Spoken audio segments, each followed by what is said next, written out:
Welcome to EP Daily. Today on the show, we burst in with Rainbow Six Siege in the rundown. Plus, we go behind the scenes of the latest Disney adventure, Tomorrowland. Hang on. And then Ben and Jose go for a long run with a review of the new game, Infinity Runner.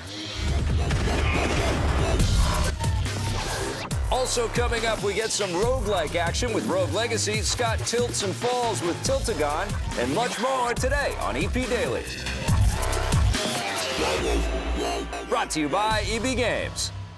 I'm your host, Victor Lucas, bringing you the latest in everything cool every single day. Get ready to drop a frag grenade and clear everything out because it's time for the rundown.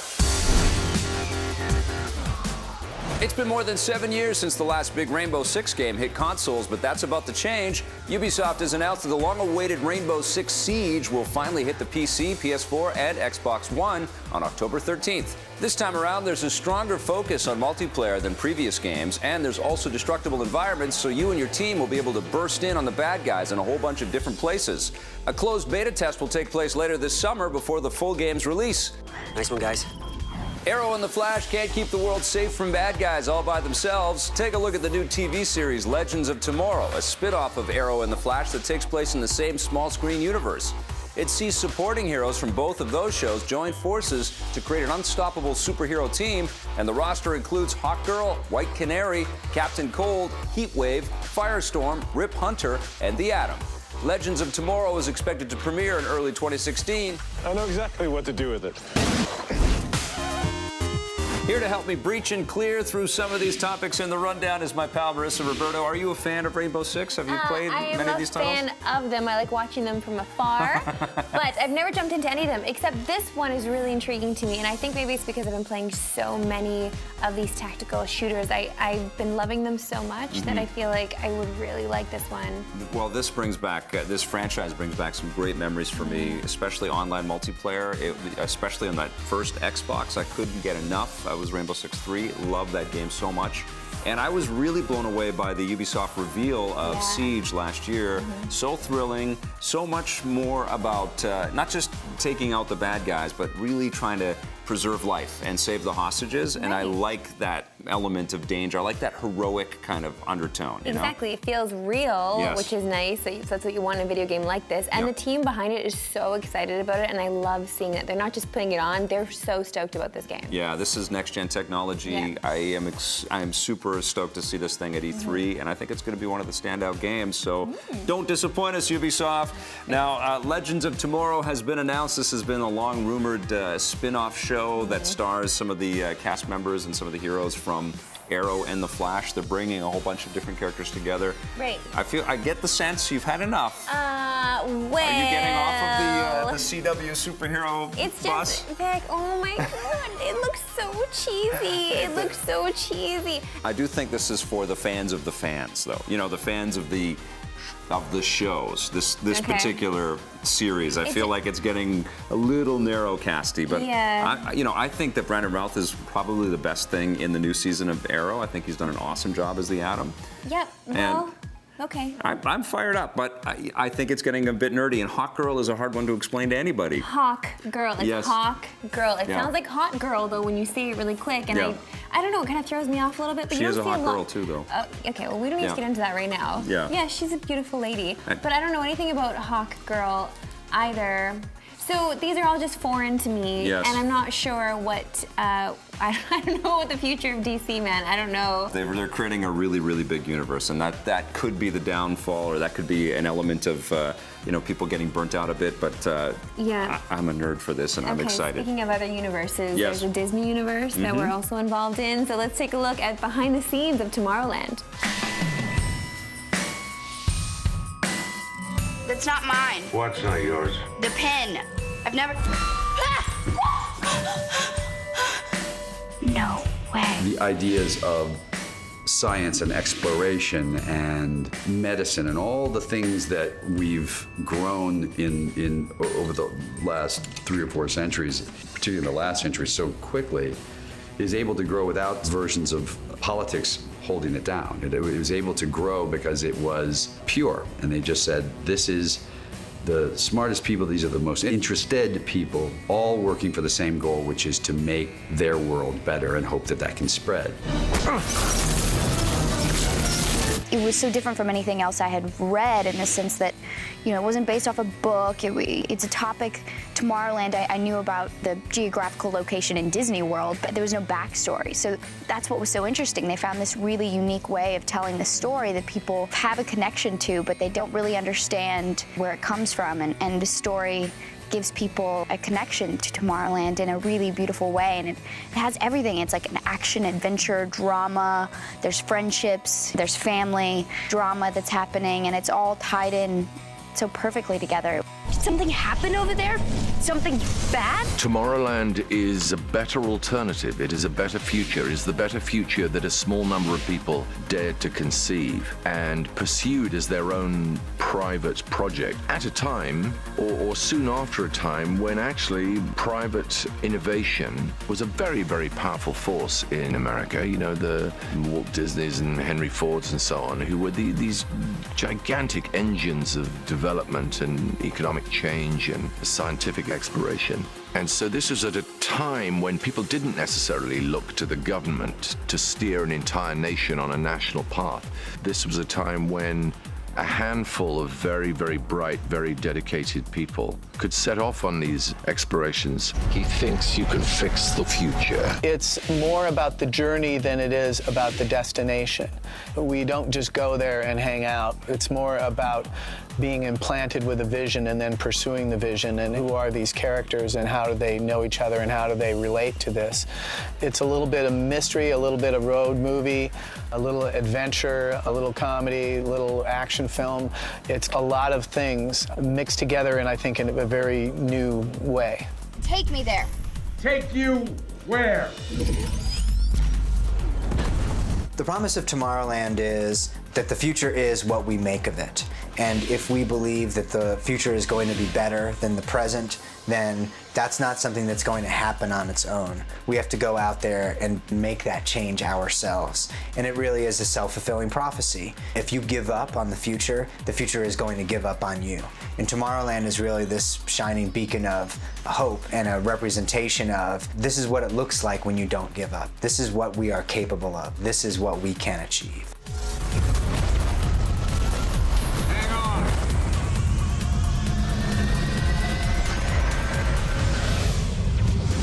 Oh, Tomorrowland comes out tomorrow. Yes, and our review airs tomorrow, so watch out for that. Up next, after the break, Jose and Ben.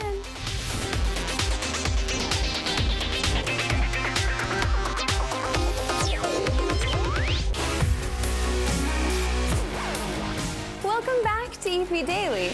A wise scholar once said that a great game, if given enough time, will migrate to another platform. I believe that wise scholar was Victor Lucas. Yeah, that's what I'm saying, a wise scholar. Any hoodle, Rogue Legacy is migrating to the Xbox One. Here's Ben and Jose's original review. A year ago, Jose and I played a little game called Rogue Legacy, and it stole our hearts. It was one of our favorite games of last year. One of my favorite Steam games ever. And now it is back, but it's not on Steam. It's on your PlayStation Vita, it's on your PlayStation 3, it's on your PlayStation 4, and it's awesome. Once again, Jose, did you like it as much the second time around? No, I was upset. Why were you upset? They brought this game to the PlayStation 3, PlayStation 4, PlayStation Vita. Now I can take it with me everywhere I go. Yeah. It was hard enough to leave it when it was on my laptop, and I wasn't carrying around my huge laptop with me because the thing's heavy. And I was like, cool, I don't have to worry about wanting to play Rogue Legacy a little bit more. Now I have it in my pocket. It's in my bag right now because, yeah, I got big pockets. But I'm so sad that I can take this game wherever I go. I've literally done everything there is to do in Rogue Legacy. You're sad. In a little over 150 hours. You're sad because this awesome game comes with you everywhere? Yeah, because now I've put over 150 hours into it, and I'm afraid that there's nothing left for me to purchase. This is basically a roguelite game, is kind of what you want to call it, because yes, it's a roguelike. You go through this castle, and when you die, you start over again. But the difference here is that you have children, and those children are randomized. They're going to have different abilities. They can be different classes. You choose one of those children, and then you go back into the game, and you can actually upgrade your character. And those upgrades stay with you for generation after generation. So the more you play the game, the better you start off. And sometimes you don't start off better, because it depends what your character's like. It's true. You could have vertigo, Vertigo. You could not Which is be the able to see worst? colors. Vertigo's the worst. I mean, I've literally gone through over 200 kids, and I've played with Vertigo one time. Well, it's impossible. Because I avoid it at all costs if I can. If you can, but sometimes you can't. I Sometimes you play get upside down. the 3 choices you have. Sometimes they're all kind of crappy, and you have to go for it. You never really know in Rogue Legacy when you're going to have that killer run. I don't know if I've played a platform game that's had this much replay value ever. I mean, I know I have. That game is Spelunky. Because I had to bring it up. That's another roguelike. I mean, these kinds of games often have so much replay value because of the randomization. But what I love about Rogue Legacy is the sense of progression you get. You don't just start over from the beginning with nothing. You start over from the beginning and you're better than you were the last time you played. Sometimes you'll be a lot better. Sometimes you'll only be a little bit better. But you keep moving forward. And that little carrot is what keeps you moving through Rogue Legacy and will keep you up all night long playing this game. If I do have a gripe with the game, it's the fact that you can only level up to 507.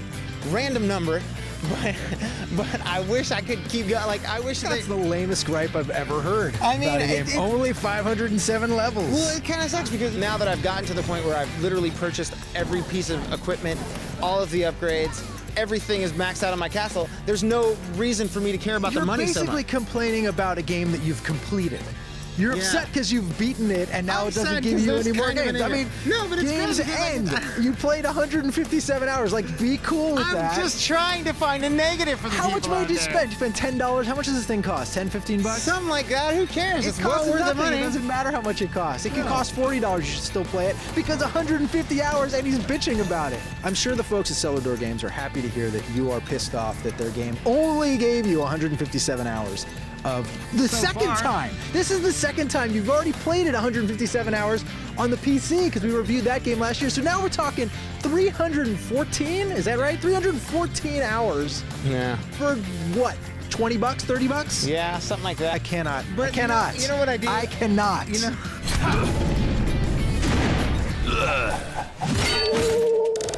What's also awesome is that this is a cross-save game. So if you have a PS4, a PS3, and or a PS Vita, you can take that Vita on the go with you, you play it, you save it, you go back to your console, and boom, It's you ready pick for it you. up right there. Would you like to load your cross-save? And here's why it's so important with this game as opposed to other games. Again, you never know when you're going to get that amazing run. And the great thing about having it on the Vita is it could happen on the way to work. It could happen sitting on the can. It happens. It happens when I'm taking a dump. And I think everybody out there who has any sort of PlayStation system has got to buy this game. Except it's for PS2. tremendous. Yeah, it won't work on your PS2 or PS1. It's that good. That's why I am giving Rogue Legacy, once again, a 9.5 out of 10. 9.5 out of 10 for me. Mark your calendars, people. Rogue Legacy comes out on the Xbox One on May 27th. Break time, but when we return, Ben and Jose are back and they review another migratory game after this. I love those guys.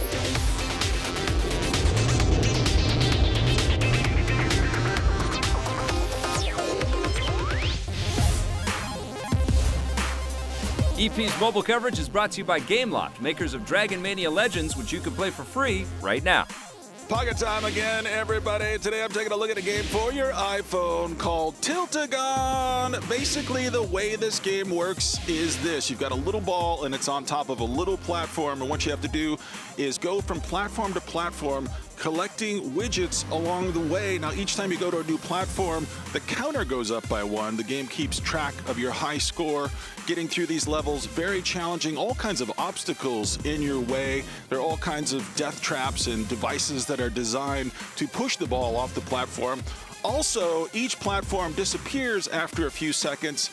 Each platform gets smaller the more platforms you get to, and so the challenge keeps building and building. But Tiltagon, very engaging, doesn't exactly feel maybe as fresh as it might have felt a year or two ago, but it still feels relevant, still feels a little bit exciting, and it's just kind of that quick hit game experience that sometimes can turn into a bona fide addiction. I'm going to give Tiltagon for the iPhone a 7.5 out of 10. Oh man, I'm still a little bit dizzy from Tiltagon. And listen, Ben and Jose are back once again. Boy, they've been in the entire show today. They're reviewing a game called Infinity Runner, which is a PC game migrating to the next-gen consoles. Here's the review. Ben and I are heading to infinity and beyond. we are playing Infinity Runner, an endless runner to end all endless runners. This game is available on the Xbox One as well as the PlayStation 4. Ben, what did you think of this Infinity Runner?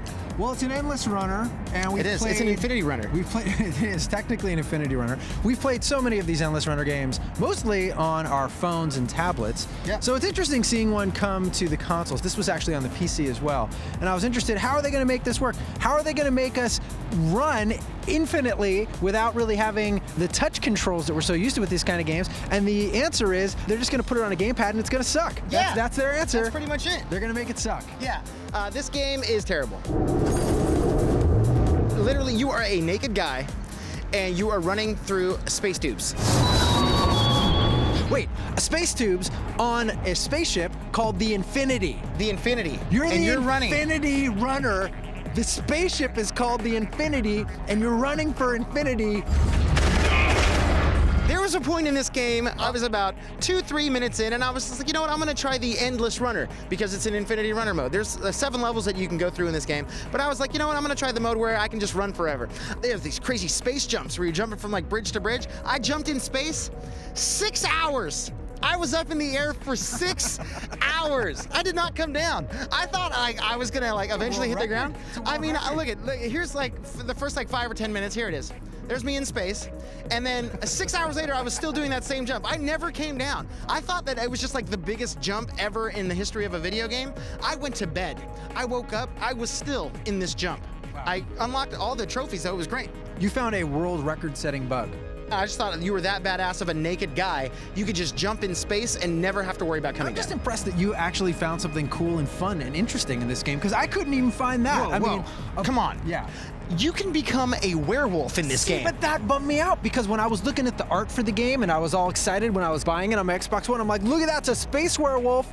Other than finding out that you're a werewolf and that you're being hunted down as soon as you come back to the real world, but otherwise pretty good. It looks like Saberwolf too from Killer Instinct. It does. I was like, cool, man. I'm gonna be running and I'm gonna punch that dude in the face. I'm gonna stab him with something silver, and I'm gonna keep running. No, you don't actually see a werewolf. You just turn into one. You get werewolf claws. You get little 2 hands, little paws. Yeah. And the worst part about that is when you become the werewolf, you don't have to do anything. No, your guy just automatically. He's like, oh, there's an enemy.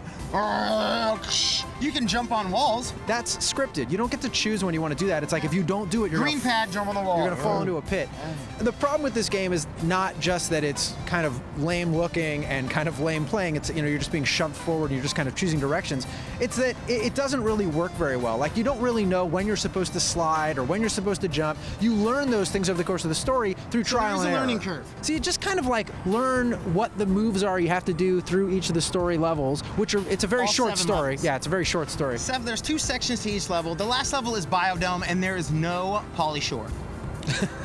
You think that's a bad thing? Totally. Imagine if the last boss was Pauly Shore as a werewolf. Okay. I mean, look, there's nothing wrong with Endless Runners. We've played lots of good ones. Temple Run is lots of fun. I'll play the hell out of Temple Run. Put Temple Run on consoles. I'll play that. I mean, there are fun Endless Runners. There's fun things you could do with them. Make it interesting or stylish. Make it look really cool. This game is none of those things. It's a gigantic spaceship called the Infinity that you're running through. It just doesn't make any sense. You gotta do something interesting with Space Werewolf. They don't do anything interesting with it. They don't do anything interesting in this game. Infinity Runner, what are you gonna give it? 1 out of 10. I'm giving it a 2 out of 10. I do like wolves. Thanks, Ben and Jose. Good work out there today. It's time to hit the showers, boys. And listen, coming up after the break, it's the Twitter question of the day after this. If you want more EP, go to our website, epn.tv, for bonus content and full episodes. We're also on Facebook and Twitter.